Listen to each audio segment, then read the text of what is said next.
اعوذ باللہ من الشیطان الرجیم بسم اللہ الرحمن الرحیم۔ سامعین مکرم، السلام علیکم ورحمۃ اللہ وبرکاتہ۔ میں غلام مصطفیٰ اپنے یوٹیوب فیس بک چینل پیام اسلام سے آپ سے مخاطب ہوں۔ ہم نماز کو سیکھنے کی کوشش کر رہے ہیں۔ میں بھی ایک طالب علم کی حیثیت سے اپنی اصلاح کرنے کی کوشش کر رہا ہوں۔ اس سلسلہ میں اگر آپ نے میری پچھلی ویڈیو دیکھی ہوں گی تو آج اس سلسلے کو تھوڑا آگے بڑھاتے ہوئے ہم نماز کے چوتھے فرض یعنی رکوع پر گفتگو کریں گے۔ سامعین محترم، میری آپ سے التجا ہے کہ نماز کو ایک فارمیلٹی کے طور پر نہ لیجیے، بلکہ یہ اللہ رب العزت کی رضا حاصل کرنے کا سب سے اہم ذریعہ ہے۔ جب نماز کے لیے تیار ہو کر آئیے تو اس کو بس گلے سے نہ اتاریے کہ جلدی جلدی وضو کیا اور رکعات کی گنتی کو بس مکمل جلدی جلدی کر کے اس کو ختم کیا تو اور بس پھر دنیاوی کام کرنے چاہیے۔ انسان کو دیکھنا چاہیے اپنے معاملات کو، لیکن یہ جو نماز کا معاملہ ہے، جب اس کے لیے آئے تو اپنے آپ کو ذہنی طور پر تھوڑا ریلیکس کر کے اچھی طرح وضو کر کے پھر اللہ کے حضور کھڑا ہو کے آدمی دل میں جب خیال کرتا ہے تو یہ سوچیے، دل میں اس خیال کو لائیے کہ اللہ، میں نے تمام دنیا کے جو خیالات ہیں، چیزیں سب کو اپنے پیچھے پھینک دیا۔ یوں اللہ اکبر جب کہتے ہیں تو دل میں یہ سوچیے کہ میں نے سب چیزوں کا اللہ دنیا داری کو میں نے پیچھے پھینک دیا، بس اب تیرے دربار میں حاضر ہوا ہوں۔ میں گناہ گار ہوں، گناہوں کی گٹھڑیاں لے کر آیا ہوں، تیری رضا کا طالب ہوں، تیرے پیارے محبوب کا امتی ہوں، بس تیری رضا چاہتا ہوں اور اپنے گناہوں کی مغفرت چاہتا ہوں۔ تو اللہ اکبر کہتے ہوئے جب ہاتھ باندھ دیتا ہے، جس طرح آدمی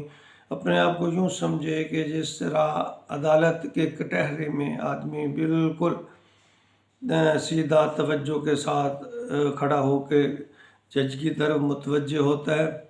وہ تو دنیاوی جج ہے۔ میرے مسلمان بھائیوں اور بہنوں، جب اللہ کے حضور ہم کھڑے ہوتے ہیں تو عین اس طرح سوچئے کہ ہم اللہ کی عدالت میں کھڑے ہیں اور ہم مجرم ہیں، گناہ گار ہیں، تو پھر اللہ کی حمد و ثنا بیان کیجئے، سورۃ فاتحہ میں اللہ سے دعائیں کیجئے، سیدھے رستے کی التجا کیجئے، صراط مستقیم کی دعا کیجئے،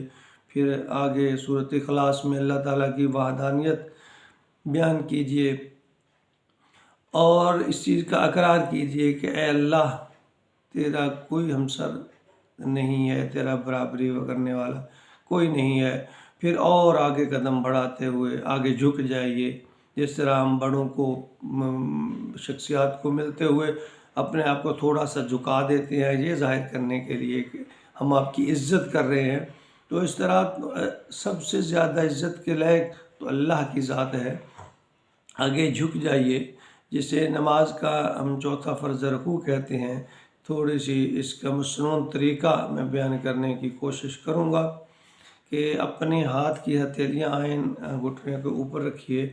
اور انگلیوں کا حلقہ بناتے ہوئے، گھٹنوں کے گرد انگلیوں کا حلقہ بناتے ہوئے گھٹنوں کو مضبوطی سے پکڑ لیجئے اور بڑے اطمینان کے ساتھ اللہ اکبر کہتے ہوئے آگے کو جھک جائیے اور بالکل سر، پیٹھ اور کمر، اگر کوئی شرعی عذر نہیں ہے تو آپ کے سر، پیٹھ اور کمر بالکل یوں برابر ہونا چاہیے کہ اس کے اوپر اگر کوئی پانی کا پیالہ بھر کے بھی رکھ دیا جائے تو وہ گرنے نہ پائے،